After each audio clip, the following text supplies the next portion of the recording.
Bonjour à tous, j'espère que vous allez bien. Cette vidéo c'est un petit peu particulière car elle est prise en extérieur. Donc là je suis dans un quartier qui s'appelle Laurier. C'est un quartier qui est assez sympathique.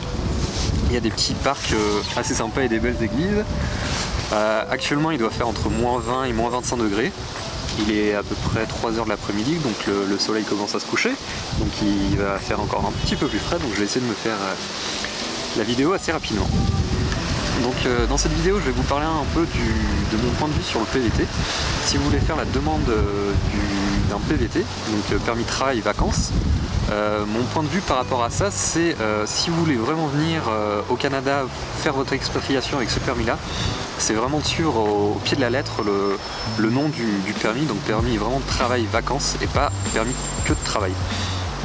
C'est sûr, vous n'aurez pas un budget illimité quand vous venez au Canada, vivre au Canada, mais je pense que la meilleure solution quand tu viens avec ce permis-là, comme c'est un permis qui est assez court et le temps passe très vite, j'ai eu énormément d'amis qui ont dû repartir en France avec ce permis-là, mais qui sont restés simplement à Montréal et qui ont établi toute leur vie à Montréal même. Et je pense que c'est un peu gâché parce que tu vis pas trop d'expérience, tu découvres pas réellement la culture canadienne au sens large, car le Canada et surtout le Québec se résume pas à Montréal ou à la ville de Québec. Je pense qu'il y a vraiment beaucoup de régions et de villes, de villages qui peuvent être tout aussi intéressants que Montréal, tout dépend de vos objectifs. Mais si réellement vous voulez faire une expatriation, je pense que c'est vraiment un des points à prendre en compte avec ce permis-là, c'est vraiment faire un permis de travail vacances. Concernant le travail, je pense pas que vous auriez réellement de grosses difficultés à trouver un travail, car dans tout ce qui est petit, dans les restaurants, dans les bars, dans les petits magasins comme ça, ils embauchent vraiment à l'appel. Donc sur le plan financier, je pense pas qu'il y ait réellement de problème, mais c'est vraiment pour vivre cette expatriation à fond, comme c'est un permis qui est très très court.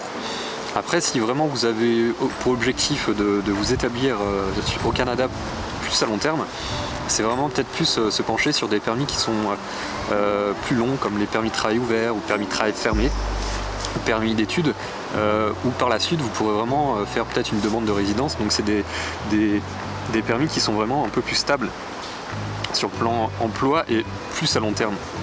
Donc vous pouvez vraiment vous établir là-dessus. Et en retournant sur le PVT, c'est vraiment, je pense que c'est vraiment la chose à prendre en compte, c'est vraiment essayer de profiter à fond du Canada et vraiment pas seulement rester bloqué à une ville. Je crois que c'est une chose qui est assez importante. Moi actuellement j'ai vraiment un permis de travail ouvert, donc je reste ici et ma conjointe et moi on est obligé d'un peu rester sur Montréal. Mais c'est vrai que si on était venu avec un PVT, je pense qu'on aurait peut-être acheté une voiture pour pas trop cher et on aurait fait des road trips un peu à droite à gauche à Québec et pourquoi pas au Canada, découvrir un peu la côte ouest, la côte est, car je pense qu'il y a énormément de choses à s'enrichir ici sur le plan culturel et humain. Donc voilà, donc c'est peut-être une vidéo qui est un peu courte, mais il fait un peu froid, je pense que vous devez le voir avec mon nez qui coule et je suis un peu gelé et un peu bloqué, mais c'est comme ça. Donc j'espère que cette vidéo vous a plu. Je vous dis à la prochaine. Allez, ciao!